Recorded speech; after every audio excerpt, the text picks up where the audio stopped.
Welcome to my second YouTube episode, and this is a big one. I got to interview my witch idol, Fiona Horne. This is her new book coming out April 1st in the US. It's already released in Australia, but in a couple days it will be released here. Teen Magick. Awesome book for especially baby witches out there, or anyone just starting into the craft. So much information, so many spells. I'm actually going to do a walkthrough of one of the spells on TikTok. I just got to pick one out. It's a beautiful book.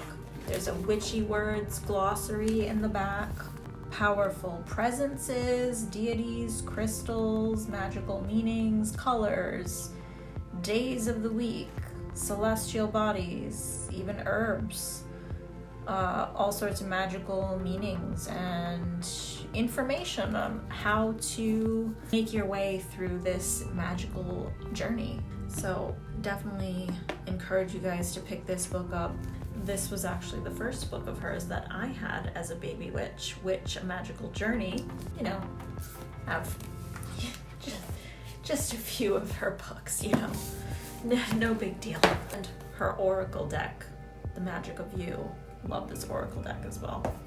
I only have 2 oracle decks, and that's one of them. Fiona and I sat down and had a little interview, and I'm going to share that with you guys. And I asked her, and she graciously answered some really important questions, I think. And we might do this again and have a little bit more time to ask some more questions. So if you guys have any questions for Fiona or me, you can comment down below. But yeah, enjoy the interview. So we're here with Fiona Horne, and her new book is coming out in the US on April 1st, Teen Magick. I personally grew up with A Magical Journey, and this book for me as a baby witch just starting out was so powerful to me, so empowering, so beautifully written, so easy to read too for me as like a baby witch coming into it, not knowing much about magic, the world of magic and witchcraft at all. It was so helpful to see this amazing woman just like living her life the way she wanted to live it, and a rock star, a witch, just everything all in one. So please welcome Fiona Horne. Thanks, Monica. Thank you so much for joining me today. This is like, if I could go back in time and talk to me as a baby witch and tell her, you're going to interview Fiona Horne one day, I don't think I would believe it. Like, it's incredible. I love that you have the original hard copy of that first book there. They're kind of, my understanding is they're kind of rare. They're not published like that anymore. There was a 20th anniversary edition of that book, of A Magical Journey, that came out, a couple of years ago. It was a 20th anniversary edition, but it was done in a small paperback version. So the fact that you have the lovely big hardcover book there is, it's beautiful. I think you can still get copies on eBay, and I know that there's, obviously they're on witches' library shelves around the world because you've got one copy. It's beautiful. Thank you for having that still. I feel even luckier to have that copy now. So I actually had another copy before that got destroyed because I let someone borrow it, and immediately I had to replace it. So yeah. Well, hopefully they needed it. Hopefully it was useful for them. Yeah, right. Hopefully. So I'm going to get into these questions here. I have like a kind of a TikTok question, but it's something I wanted to ask anyways. But basically people were asking, like, how did you know you were a witch, and how did you first get into witchcraft? Like, how did that journey start for you? Okay, great question. Thank you. Well, how did I know I was a witch?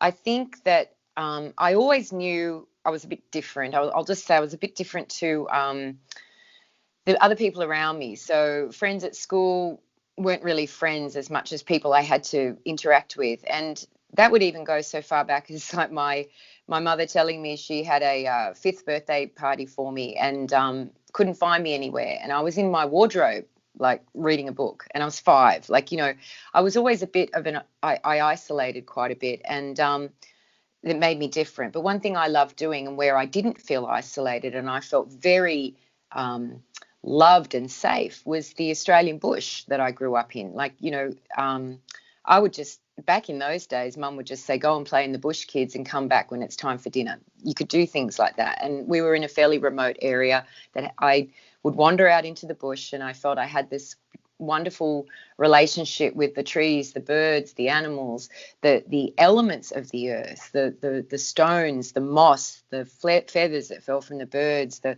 little water pool that I knew how to find, that was hidden in a corner of the bush area that we wandered through as kids. But, you know, we were living fairly isolated, so I didn't see other people usually. I just wandered off into the bush alone.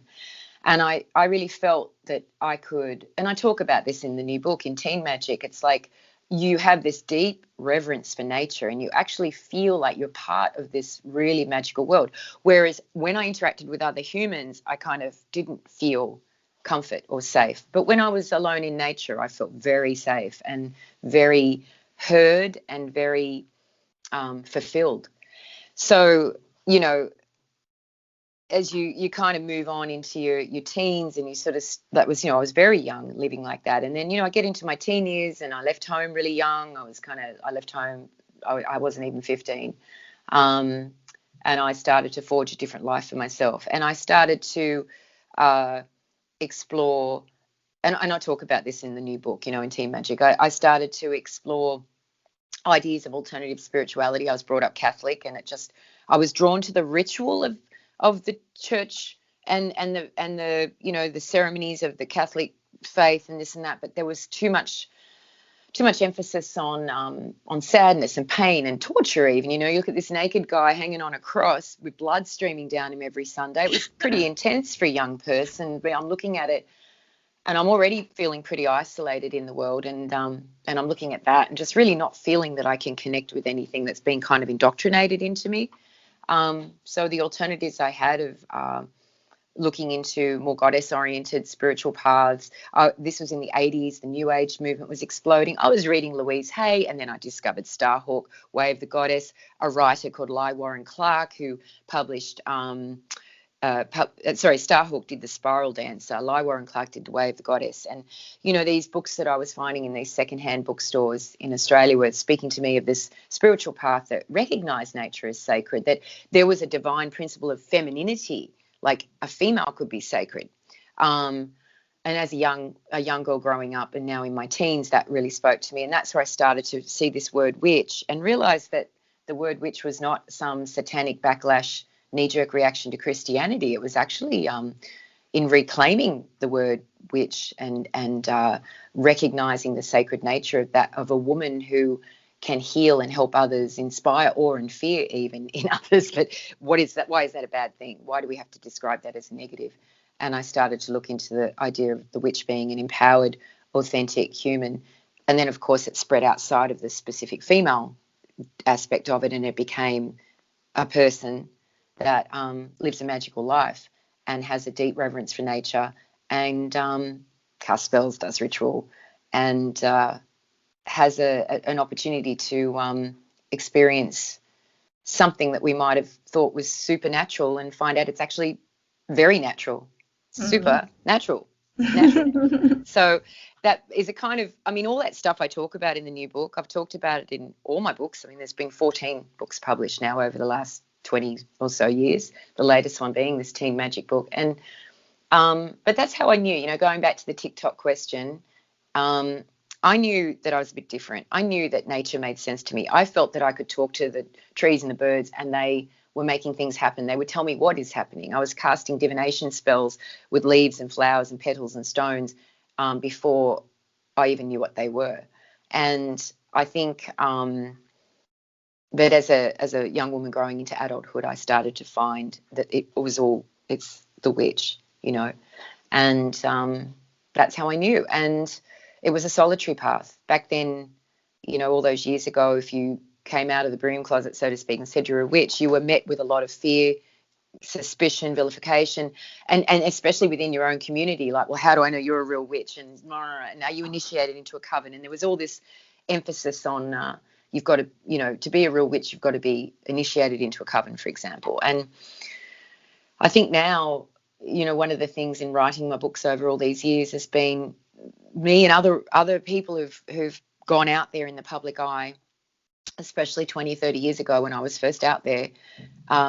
We've allowed people, the magical community, to recognise that eclectic, individual, solitary witchcraft is actually a very empowered and important evolution of the witch and their place in humanity as an evolving species on this planet, in this biosphere, in this universe.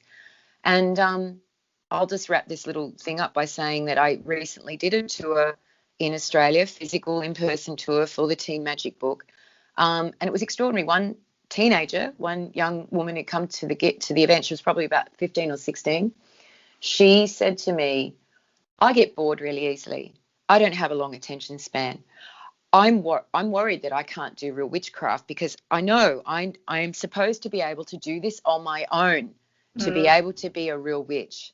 I mean, hair stood up my arms. I was like, oh my gosh, this was like 20, 30 years ago when I came out into the world as a witch, when I was born as a baby witch. I was like, oh, I have to be able to do this with others and find others and be initiated and be approved and be accepted and be judged appropriate as a witch by others to be able to be a real witch. And now and you've got people understanding that every witch, the ultimate accountability they have is to themselves and to the divine, that the spirit energy that moves through them. That's our language. Witchcraft is our language to communicate this spiritual magical essence that wants to express itself through us. And as you grow in physical linear years, and I'm now, this year I'll be 55, more than half a century on this physical linear expression of life on this planet. And, you learn at a point that it's really not about you at all. It's about this healing energy of love and empowerment that wants to move through you, and you become a vessel for it. You have to kind of train yourself as a baby witch to learn all this stuff, to be able to be the most useful, authentic version of yourself as an empowered witch that you could possibly be. So that's the life path journey of a witch. How did I start? Well, just like how I described. How did I keep going? By practicing, learning, doing, and sometimes taking a break from it all and just being, and I love that we have evolved as a magical community and entity to understand that the journey of the individual solitary eclectic witch, all the baby witches sitting at home, doing stuff on TikTok to share to a community, ultimately they're coming from self, from source, and that is relevant, important, and appropriate, I think, in the modern world of witchcraft.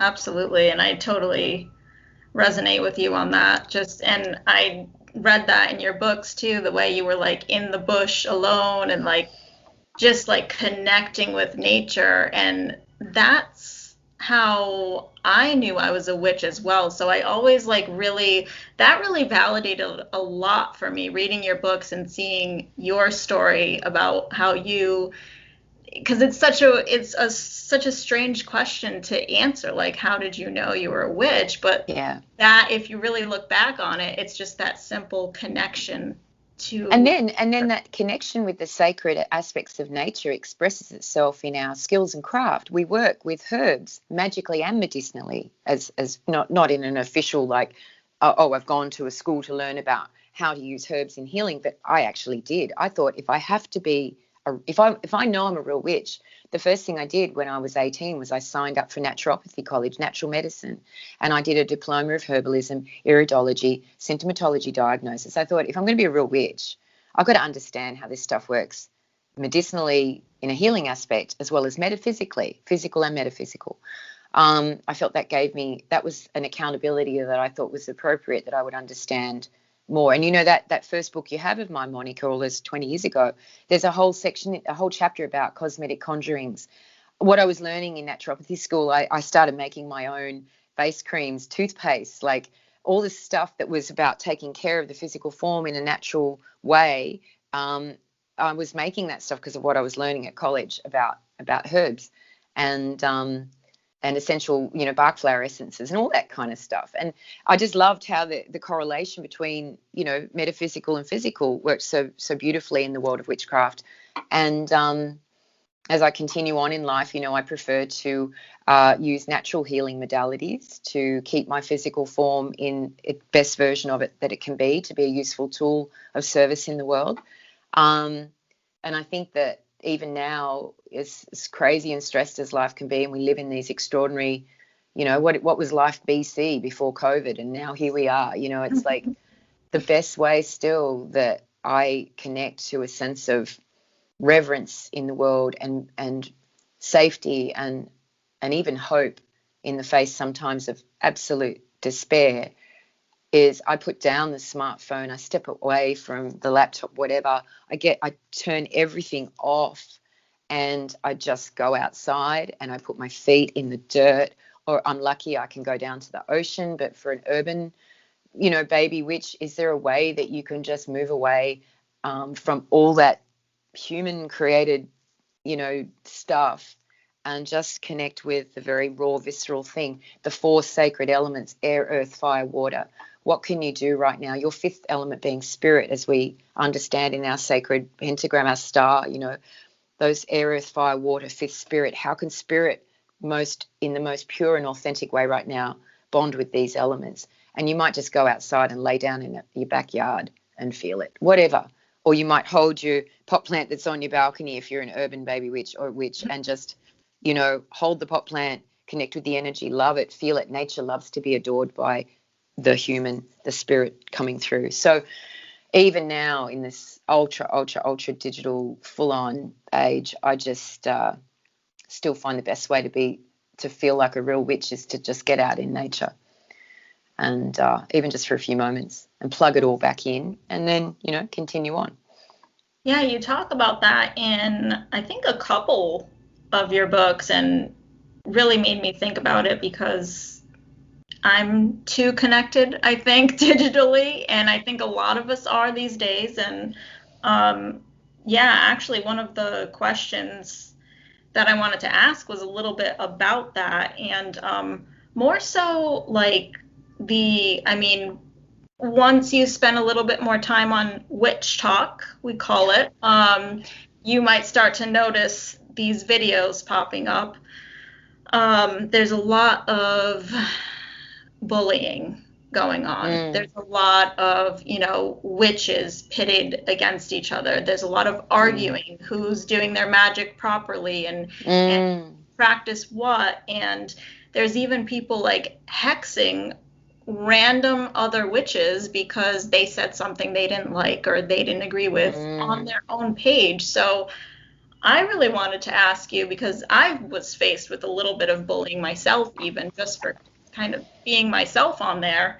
How do you deal with that? Like, what advice could you give to other witches, baby witches, or even experienced witches, and dealing with just backlash and bullying and the trolling you get online just by being that's it's sad. I'm sad to hear that that you've witnessed that and experienced that in the TikTok world or witch talk world.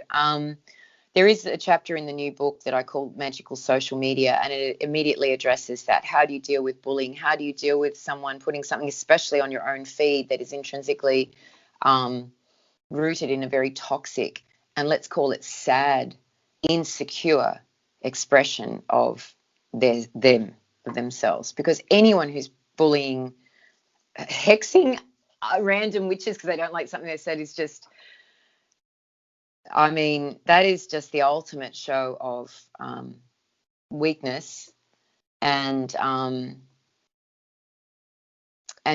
just think if you really identify with what a real witch is, and that is, real witches know that it's a far greater show of power to be able to help and heal than to harm, destroy, intimidate, bully. That's so easy to do. Unfortunately, our Western culture has evolved in such a way that it venerates people's ability to do stuff like that. When I say venerate, I mean it puts it on a pedestal. Yo, I'm a bitch. It's like, is that a good thing? excuse my appalling, like, slang then, use of slang. I mean, what a dag I am. But what is a dag? A dag is someone who's a dork, or what is that word even relevant anymore? I'm using words from my teen years. But, it's like that attitude of, oh, I can make you feel like crap because I'm strong. No, that's actually like a really, in witch talk land, an immediate giveaway that person, which whatever, doesn't have any power at all. And I mean, really, I've been on the planet more than half a century, and I was mercilessly bullied by my own community when I came out of the broom closet, so to speak, in 1997 with the publication of my first book. I had a website, I still do, FionaHorne.com is my website, but I had in those days, it was like a forum on it, pre-social media. This is like, 13 years, 14 years before the invention of MySpace, social media, all of it. It's like all happening before Facebook, rah. So anyway, I had a forum. People would write the most awful things, and I would spend hours on it going, but oh no, that's not true. And no, I really don't do that. And I don't think that. And I was always answering to what are called trolls now. I gave them so much space and time in my life, in my head. I spent probably as much as someone does on TikTok now. I spent that back then every day, 10 hours a day, responding to these people that, and not realizing that I was feeding them and playing this victim role. Now, I'm a child. I went through sexual abuse. As a child, I was sexually abused. I was by a close family member, and for many, many, many years, I was a drug addict. And in my teens, I did a lot of stuff that was coming out of a deep sense of being unworthy and unloved and a dark mistake in the universe, except when I was out in nature. Then I felt like I made sense and I was okay. But as soon as I interacted with humans, I didn't fit. I was bullied. The version of bullying back then was I would be punched, pushed downstairs. Can't tell anyone about it. Didn't tell anyone I was being sexually abused for 15 years. And even then, I didn't really say anything until much later in life. And I talk about it in my autobiography that came out in 2017 that's called The Naked Witch, Bearing My Soul. Anyway, my point, how do you deal with bullying and stuff? It's still the same, whatever label you give to it. I've learned the number one anti-bully spell is called the delete spell. You just delete it. You don't give it any space. You don't give it any attention except for one emotion, compassion. And compassion is a part of love. So one of the most powerful ways to erase the bullies and the trolls is to cast a compassion spell on them, to see them as suffering, weak, hurting people, to delete their presence, because you have every right to keep your side of your magical street clean. And in fact, Spirit has told me through communicating in meditation and ritual work in these decades I have been on this planet, over 5 decades of life on this planet, human life on this planet, so often Spirit has said, you actually, it's your job to, as a witch, to be the very best expression of an authentic expression of yourself so that you can be useful in the world. So if you're spending all your time caught up in other people's dramas, negativity, toxic behavior, when really it's your mission to delete it. That's your right. That's your space. Hold your space sacred. Your body is your temple. Your space is your temple. Your practice is your temple. Your community is your temple.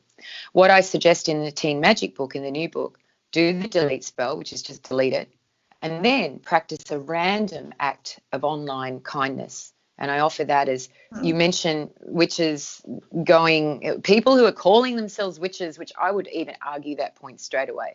They are injured people that intrinsically are not going to be sustainable in their so-called power. It's just going to implode on themselves. It's like a rotten core that will just, and, I'm not going to say, oh, they'll get karma or anything like that. I don't think it's my place to judge. I just have compassion for their wounded souls. Anyway, so they would practice a random hex on someone. Well, I practice a random act of online kindness and post something beautiful, meaningful, offer someone a compliment that you've never communicated with before. That place of coming from that pure source of love is actually super, super powerful. And and that will grow your practice. And then when you start as a witch speaking that language of magical love in a way that's really empowered and honest, then the universe starts to work its magic around you.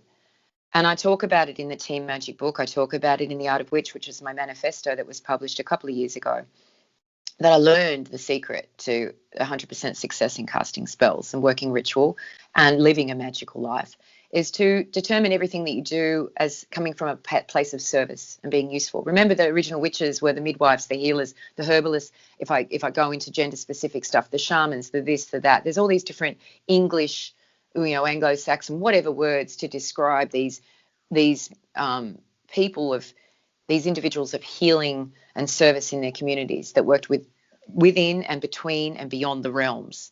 Okay, and that's what we witches do now as modern witches.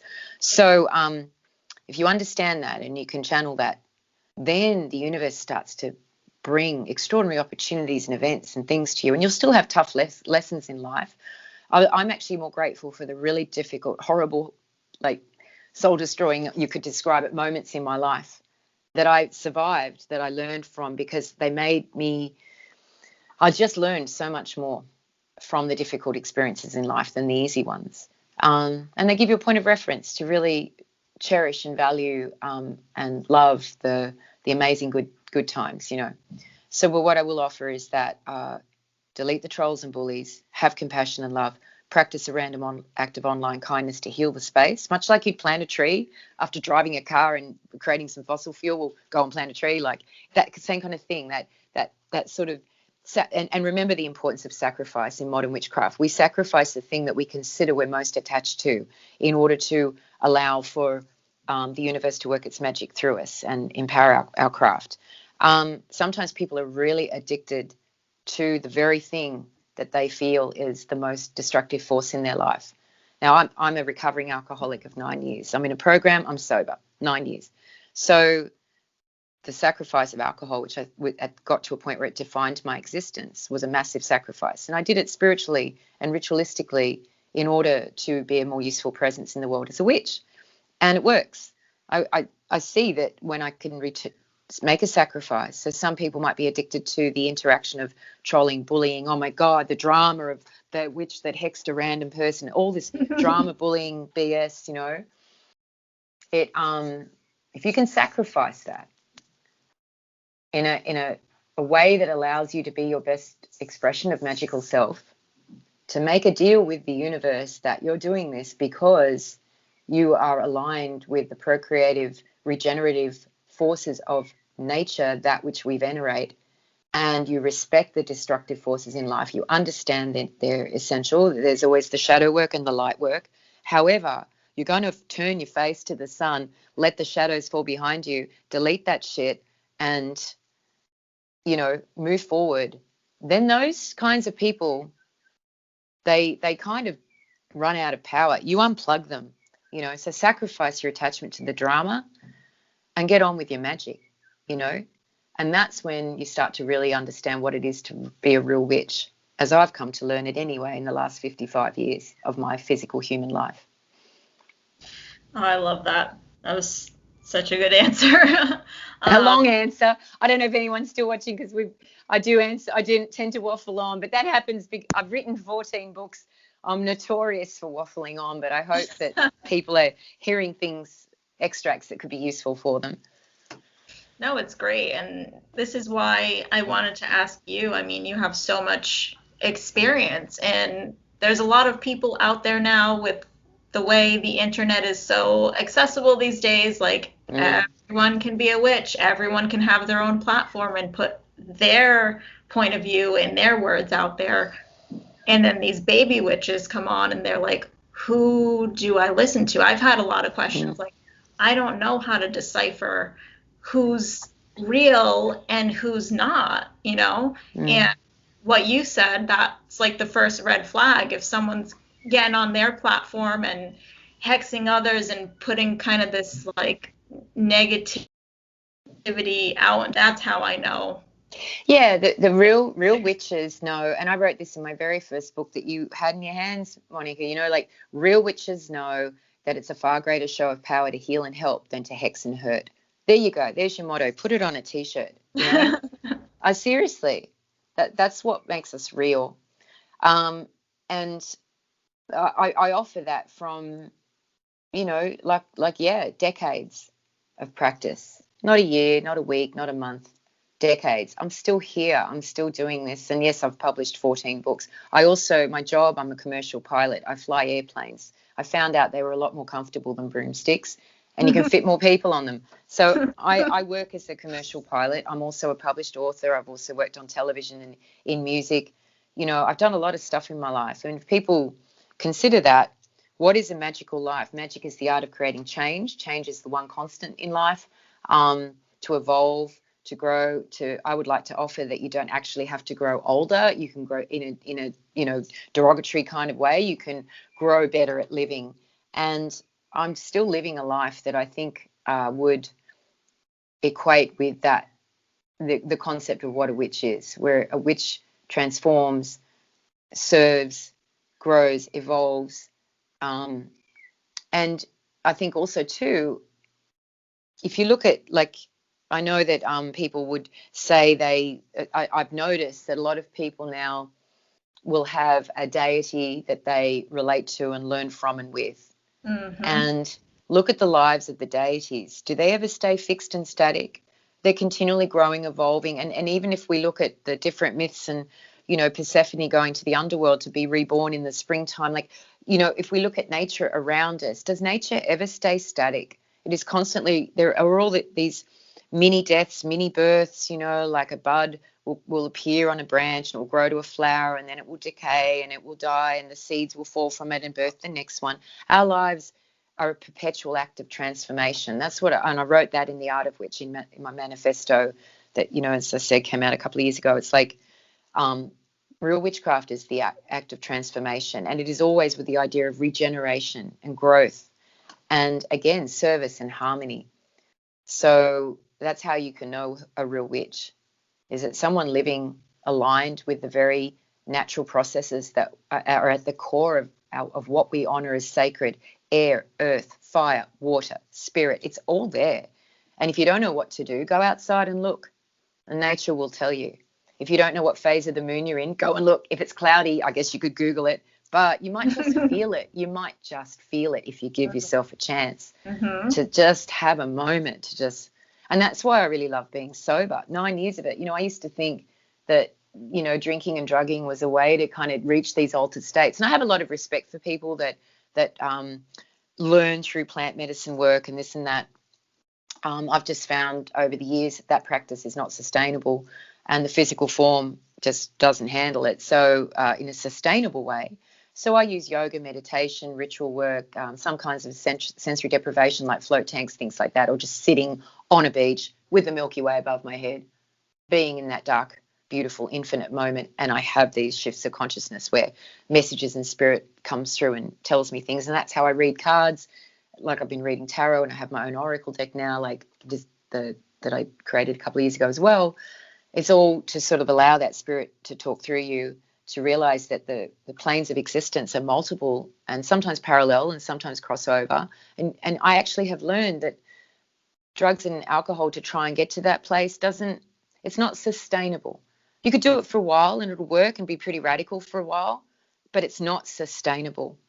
And that is, I'm interested in being a sustainable modern witch where I can be, you know, honor this extraordinary physical thing that allows me to exist in this plane and make the best of it and the most of it for as long in physical linear time as I can. And that's a big part of my practice as well. You know, I don't say everyone has to be sober. However, I've found my magic and my ritual work, my spell work and my life has been a lot more not only powerful but enjoyable for me. You know, it's not just about stepping into ritual space and having a magical experience. Every single moment of every single day manifests as a form of magic. And then you really start to feel like a real witch. And in fact, obviously you are. Absolutely. And yeah, I have your book Art of Witch as well, and it was beautiful. I just love it. I have your autobiography as well, The Naked Witch. I was really like just impacted by how raw you were in those books and just how much emotion you expressed, and you just kind of laid it all out there, and it was like, wow, I just felt like even more connected with you because you were able to just get so personal and just like really put it all out there. And I noticed, I maybe it's just me, but I feel like I definitely noticed this, and I wanted to ask you about it a little bit, just like how your magic and your practice has evolved. I feel like from reading your other books up to Art of Witch, there's this evolution in just how you see things and interact, and even your magical practice, where you say, at this point, it's almost like you don't even need to do that spell or that ritual. It's more like how you are in your life and your humanitarian work and everything. So I just wanted to ask, like, how that evolved for you and how you got into the humanitarian work, and kind of where you're at now with that as well. I think, thank you. Like, the way you sort of summed it up then, I think is linked to this idea of the constantly evolving witch. And I think in a nutshell, how I did changed from my original, let's put it this way. When I started out practicing witchcraft, I was very focused on needing tools, and, I thought I needed the ceremonial sword, the athame, the pentacle disc, the brass disc on the altar to put my knife on, my sacred dagger on, blah, blah, blah. I mean, I say blah, blah, blah, not to dismiss the importance of those tools, but it was very much, I had to have a certain type of crystal or a certain statue that, it was very much driven by this having the stuff. And it was kind of distracting me from the actual magic of it all. It was fun and creative and expansive, and I think there's a role for all that. However, as I continue to live as a witch, and I found out increasingly how the violent mining processes that are used to extract crystals, or crystals are a byproduct of fracking, and then they're packaged up and sold, and we think it's all empowered and beautiful. And I think just trying to be ethical and conscious as an eco conscious witch changed a lot of my practice. And I realized that I don't want to keep creating more stuff. I don't want to be creating a demand for it by buying it. There's a role, but I think my personal practice has evolved now to back the way I was when I was a baby witch. I would just go out into the bush. I'd pick up a stone. A feather would fall literally from a bird, and I go, oh, thank you. Oh, what am I supposed to learn from this? Oh, okay, this is about allowing myself to take a step into the unknown, or to fly with freedom, or to just think big, like the bird in the sky that gave me the feather, like whatever. I'm 5, 6, 7, 8, 9, 10.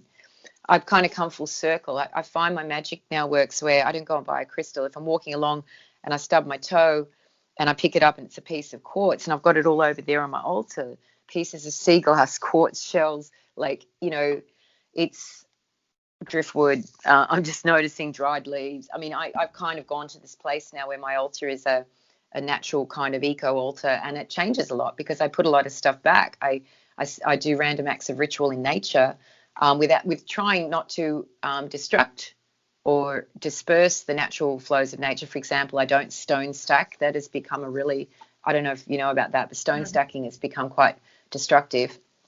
I talk about that in the book. When I was first born, there was 3 billion people on the planet in 1966. Now there's 7 billion. And whilst we might mean well to do a lot of natural magic and magic out in nature, we need to be aware that a lot of people doing it can actually be a bit destructive. So again, it's just being mindful, conscious, respectful. And that's a big change for me. My practice has kind of become quite minimalist in the stuff that I have. However, it's become more potent and powerful, and I can trace it back to a full circle of I'm doing it like I did back then, except just with a lot more knowledge now, of how it all works. And every moment you find out something, it creates a whole space of stuff you don't know, and you go on a whole new learning journey. And I love that that's a part of being a witch, is that constant growth, transformation, evolution. So However, I think right now, if we're talking, because, yes, I have a book out, Teen Magic. It's speaking particularly to that baby witch community, especially in the witch talk world. I just want people to consider that, just like I said before, to know a real witch helps and heals. That's the best expression of true power, helping and healing. And then the next thing I would say is do whatever you want. Just like Crowley said, do what they want should be the whole of the law. I mean, he was a drug addict, Aleister Crowley, and it wasn't sustainable, but he experienced and shared some brilliant concepts that really enriched our magical community and its practices now. So do what they want, will should be the whole of the law. So, but don't hurt anyone else. That's also one of the witches' laws, real witches' laws, So straight away, that just, it's so easy and clear. People worry about knowing what to do, right or wrong. I just want people to hopefully feel, especially if they've read my book, watch our, experience our conversation. Trust your heart, your gut, trust your methods, trust that they will change, and that is essential. Do what you feel drawn to.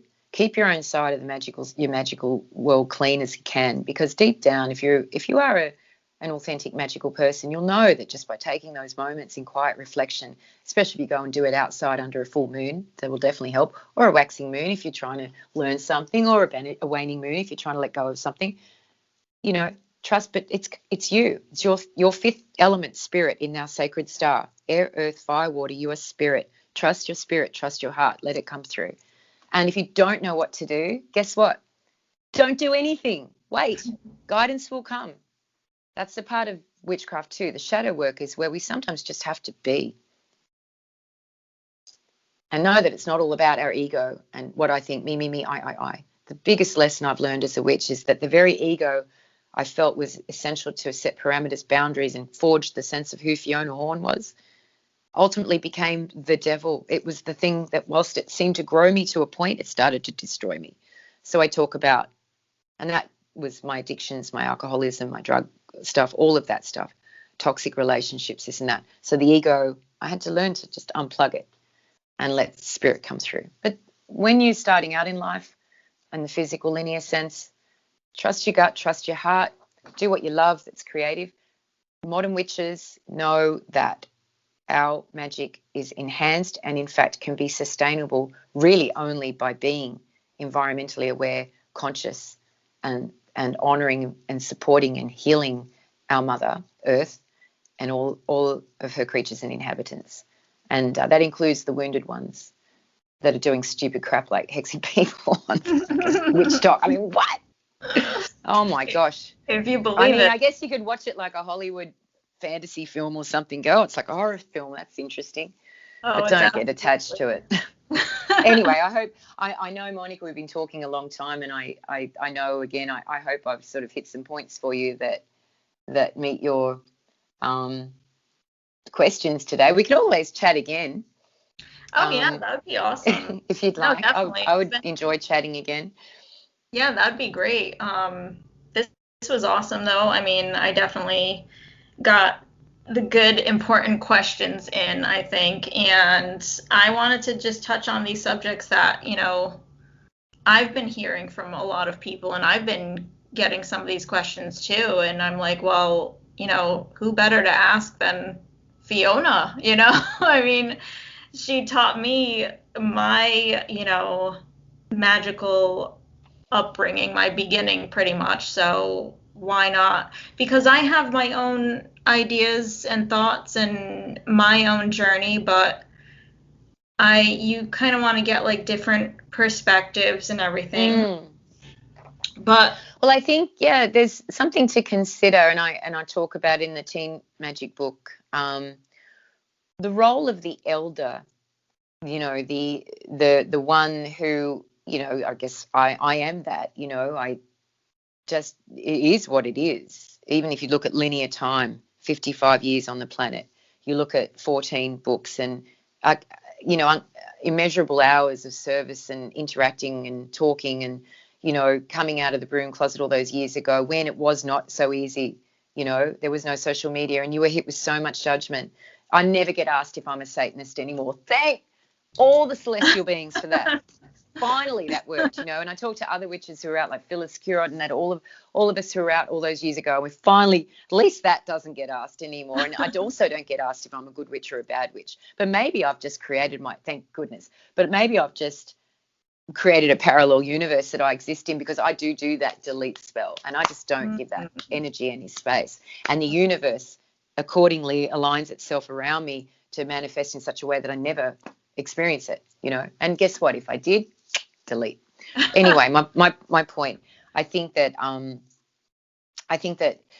you know, in this evolving world of witchcraft, I just want to touch on one thing very quickly. You mentioned my humanitarian work. That's a big part of magic and spell work that made that possible. I mean, that's a conversation for another time. Flying airplanes, that very mechanistic, rule-oriented thing, that is an act of service. You know, you have people's lives, literally their bodies with their souls in their bodies, in your hands as you, and the plane, the aircraft that you're flying. You know, these are pretty, you know, as a witch, I looked at all of that work as an expression of my magical self and life, which is kind of extraordinary if you think about it, because the two are so different, you know, the mechanistic world of aviation and the natural, organic, creative world of witchcraft, writing songs, books, anyway, it can come together when you're living a life that is bound by the principles of modern witchcraft, which is do what you want, but don't hurt anyone. Do what you want, but don't interfere with anyone else's free will. As you send out, so returns threefold. And venerate our mother, like be sacred, be aware of the importance of a responsibility to conserve, protect, help, and heal everything. And that is, I guess, I don't want to go off tangent again, but I guess that's if I could offer that information and awareness to people in a way that they felt they could interpret in their own unique way as they forge their own path. You don't have to become a pilot or a rock star or an author. You can be you, magical you, and have your magical, you be your own magical star in this world that's creating a map of enlightenment that will help lead, you know, humanity on to the next whatever evolves, you know. And that's what the witch is. Perpetual art of change, transformation, and love. So, you know, if I can answer people's questions and help them feel empowered in their personal paths, it's no judgment from me. The only thing I'll probably laugh at is, like, sorry, that the whole, I mean, random hexing. It's just so dumb. It's so dumb. Oh my gosh. It's really love, compassion. You got to be able to laugh about it. Hey, laughter is one of the best, most powerful forms of witchcraft too. Not mocking laughter, but just compassionate laughter. Like, I remember what Jesus, that nice bloke, I learned a lot about him as a Catholic.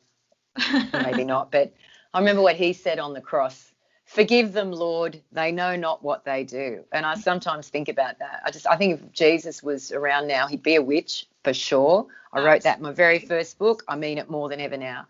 He'd be out there casting spells to turn, so there'd be an end to world hunger. He'd be out there walking on water so that people can know the extraordinary is possible if you give it a chance. And, you know, you're prepared to suspend disbelief, cynicism and fear and let yourself live a magical life. It's all possible. Yeah, he'd be a witch if he was around now. So, you know, let's have a chat again one day, Monica.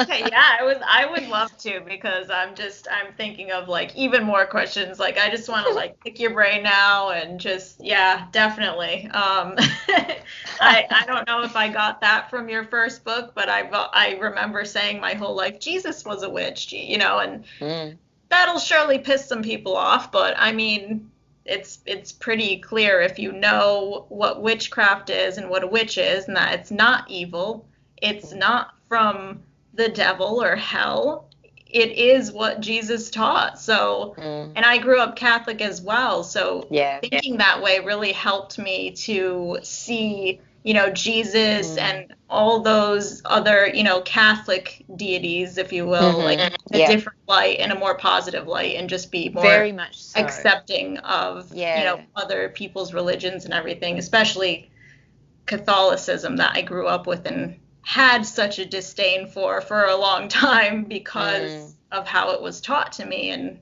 not taught, but more like forced, Yeah.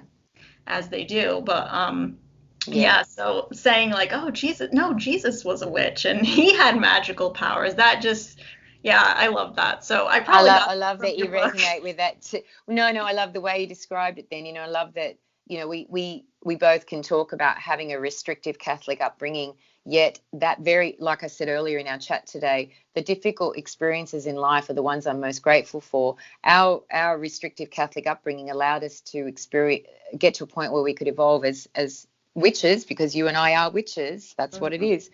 That we could have compassion and respect for the Catholic faith and its deities and its beliefs and this and that.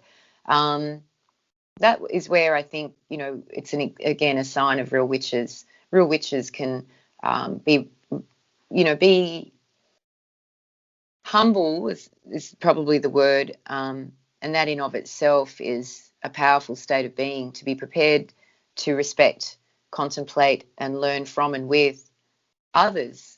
We're not everything. The world should not be nothing but witches, but we are an important. There's one thing I'll say to wrap up our chat today, and I did put it in a few of my books, and it is in the Teen Magic book, that there is I had a vision when I was on Mad House, that TV show.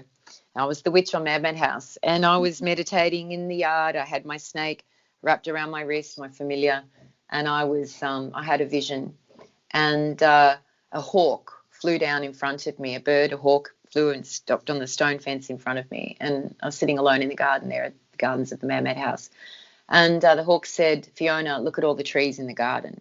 Like, the bird spoke to me. I'm a witch. That's not weird. That happens all the time. Stuff like that.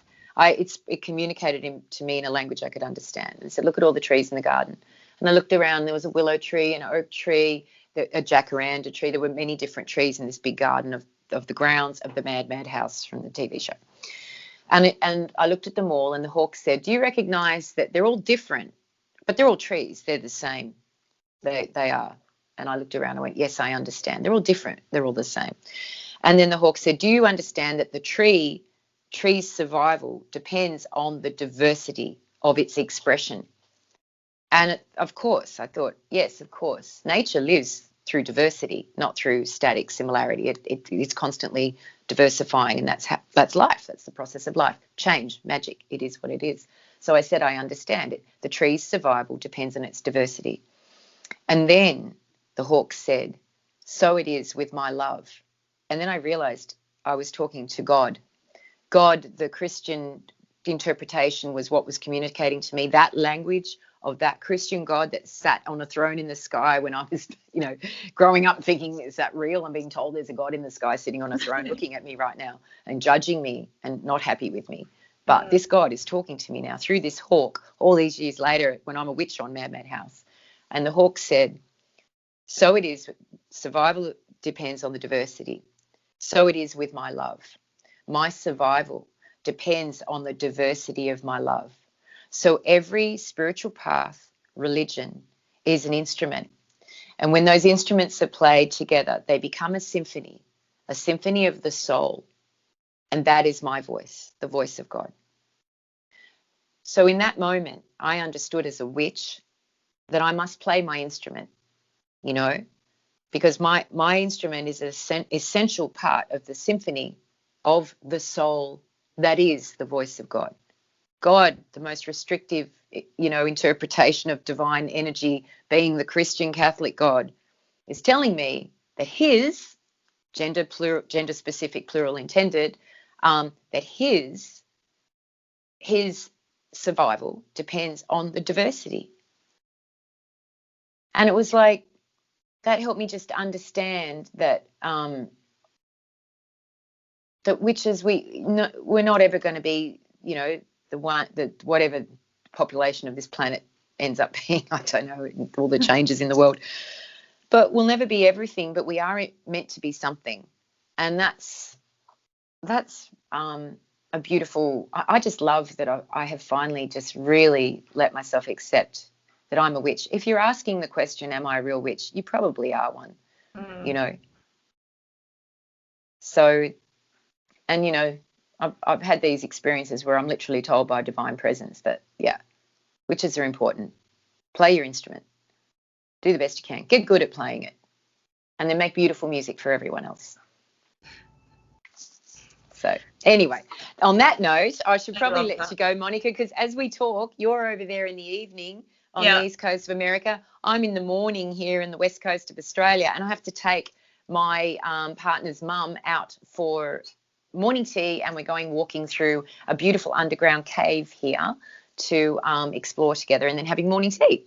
Oh, so wow. I'm about to go caving with my 80-year young partner's mother. So we're off. Amazing. That's wow. Bonding with, she's very spiritual, and, you know, going into the womb of the earth and exploring a cave that's, you know, we're very blessed around here. We have a beautiful system of caves, and entering into the caves and seeing the organic crystal and energy and feeling the energy in there, even as part of a natural park structure, you know, that's been it's been opened up and to allow humans to interact in this fairly simple way. It's still very sacred, you know, even though it's commercialized going into a national parks cave, it is still very sacred. So Mim and I are going to do that now and then have morning tea. So I better go. Oh, that's incredible. Well, thank you so much for this. And yes, thank you, Monica. Again, and Teen Magick comes out in the US April 1st. So very, very soon. So got to get your hands on that. All the baby witches. Fiona's here to help you. Thanks, Monica. Much love. I'll blow you a kiss, and I'm going to sign off and talk to you next time. Awesome. Thank you so much. See you, hun. Bye.